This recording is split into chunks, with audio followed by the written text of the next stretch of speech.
جیسے آپ کہہ رہی ہیں بور ہو گئے ہوں یا وہ چاہ رہے ہیں ان کو یا کوئی اور نیا پروفیشن ان کو اٹریکٹ کرا، کیا فیکٹرز ہیں جو ذہن میں رکھنے چاہیے؟ کچھ کوشچن آپ دیں گے ان کو، یا مینٹلی کن چیزوں کے لیے تیار رہنا چاہیے؟ دیکھیں سب سے پہلے تو اپنے آپ کو 0 میٹر پہ لانے کی ہمت رکھیں.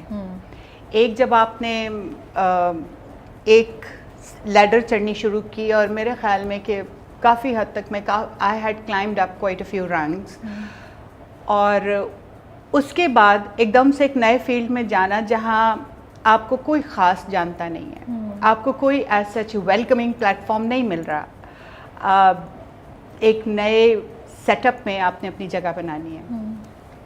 تب آتی ہے آپ کی ہمت، آپ کا جذبہ، آپ کی پرسیورنس، کہ آپ میں کتنا حوصلہ ہے کہ آپ اپنا لوہا منوا سکیں یا کچھ ایٹ لیسٹ کچھ کر کے دکھا سکیں تاکہ آپ کو ایکسیپٹنس ملنا شروع ہو. تو میرے خیال میں تو یہ ایک بڑا ریجوینیٹنگ ایکسپیرینس ہے. یہ بھی آپ کو ایک یوتھفل ایکسپیرینس دیتا ہے. مجھے ایک نیا پن فیل ہوا کہ اچھا یہ ایک اور دنیا ہے اور مجھے یہاں پہ کوئی جانتا نہیں ہے، تو مجھے اپنی جگہ خود بنانی ہے. تو میں تو کہوں گی کہ سب سے آئیڈیل سچویشن یہ ہے کہ آپ اب زندگی کے کسی بھی حصے میں کریئر سوئچ کر کے دیکھیں. کیا پتہ آپ کو اس میں، اب مجھے بہت مزہ آ رہا ہے اس فیلڈ میں آ کے، اس لیے کہ I can choose to work.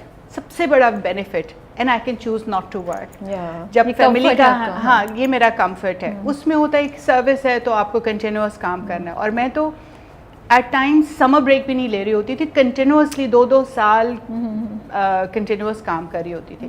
تو that was like too much. تو مجھے اس میں amid several other benefits, monetary benefits as well, because مجھے بہت دکھ سے کہنا پڑتا ہے کہ ٹیچنگ اور لرننگ کا اتنا بہترین فیلڈ ہے، but they are not paid well, not paid well.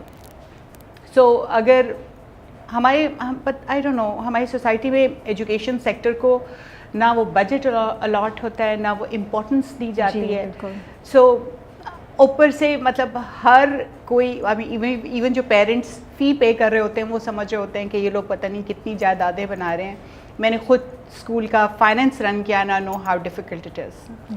بالکل صحیح کہہ رہی ہیں آپ. اس پہ بات کریں گے تھوڑی دیر میں، آتے ہیں ہم. Sure. اچھا یہ بتائیں جب وہ کلاس 4th آپ نے ماسٹرز ان انگلش لٹریچر کیا ہوا ہے، تو کلاس 4th مجھے پتا ہے کہ پہلا دن بڑا مشکل تھا، آپ آلموسٹ روتے ہوئے گھر گئی تھیں. جی تو بچوں نے کیا کیا تھا ایسا کہ اتنا پریشان کر دیا؟ کیا کر رہے تھے وہ بچے؟